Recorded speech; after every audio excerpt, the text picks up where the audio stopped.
আরে শীতের রাজার সবজি ফুলকপি এসে গেছে। সে ধাপার হোক হাপার হোক যেখানকারই হোক না কেন বাজার একদম ছেয়ে গেছে। এখন নতুন নরম ফুলকপি দিয়েই আজকে ভাবলাম একটু মজাদার একটা রেসিপি বানাই। আজকে পাবদা দিয়ে ফুলকপি দিয়ে বানাচ্ছি। এটা কিন্তু অত্যন্ত সাধারণ রেসিপি, কিন্তু খেতে অসাধারণ হয়। প্রথমে পাবদা মাছগুলোকে নুন হলুদ মেখে রেখে দিন।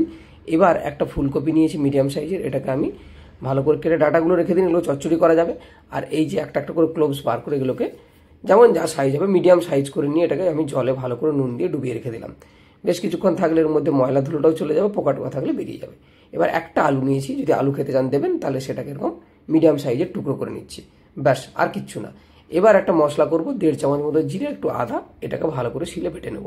এবার কড়াইতে পরিমাণ মতো সর্ষের তেল দিয়ে এর মধ্যে একটু নুন দিলাম, তেলটা ভালো করে গরম করে মাছগুলো দিয়ে ঢাকা দিন। এরা ভালো মতো আন্দোলন করবে, খুব রাগ দেখাবে। তারপর কিছু সময় পরে ধীরে ধীরে ঢাকাটা খুলে আস্তে উল্টে পাল্টে মাছটা ভালো করে ভেজে নিন। খুব সাবধানে কিন্তু ভাজবেন। এবার ওই তেলের মধ্যে আমি ফুলকপিগুলো দিয়ে এগুলো নেড়ে চেড়ে একটু নুন দিয়ে একটু হলুদ দিয়ে মোটামুটি ভাজা হয়ে গেলে তুলে নিন। এবার ঠিক একইভাবে আলুগুলোকেও নুন দিয়ে ভেজে নিন।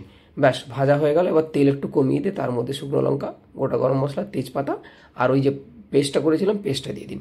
দিয়ে একটু নাড়াচাড়া করুন। একটু নিচে ধরে যাচ্ছে মনে হলে একটু জল দিয়ে ভালো মতো কষান, একদম লো আঁচে কষাবেন। এবার এক এক করে মশলা দিন, হলুদ গুঁড়ো, নর্মাল লঙ্কার গুঁড়ো, কাশ্মীর লঙ্কার গুঁড়ো, চিনি। ব্যাস, একটু জল দিয়ে এটাকে ভালো করে কষিয়ে নিন।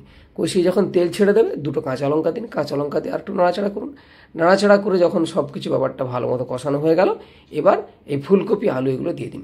দিয়ে একটু নাড়াচাড়া করুন যাতে এর মধ্যে পুরো মশলার ফ্লেভারটা ভালো মতো চলে যায় আর আলুটাও ঠিকঠাক সেদ্ধ হয়ে যায়। এবার এখানে জল দিন, 1 থেকে 1.5 বাটি মতো জল দিয়েছি আমি। আর নুনটা কিন্তু দেখে দেবো, কারণ প্রত্যেকটা ভাজার মধ্যে নুন ছিল এবং মাছ ভাজাটাকেও নুন দিয়েছি, তাই নুনটা এখানে বেশি দিইনি আমি। শেষের দিকে নুন দেখে একটু নুন দিলাম আর একটু গরম মশলা বাটা দিলাম। ব্যাস, আর ধীরে ধীরে ভালো মতো ঝোলটাকে একটু মজিয়ে নিয়ে এবার নামিয়ে নিলাম। এবার গরম গরম এটাকে ভাতের সঙ্গে যখন খাবেন না, আমাকে মনে করবেন, এইটুকু আমি বলতে পারি, এই ফুলকপি এবং আলুর এই যে পাবদা দিয়ে ঝোলটা অসাধারণ।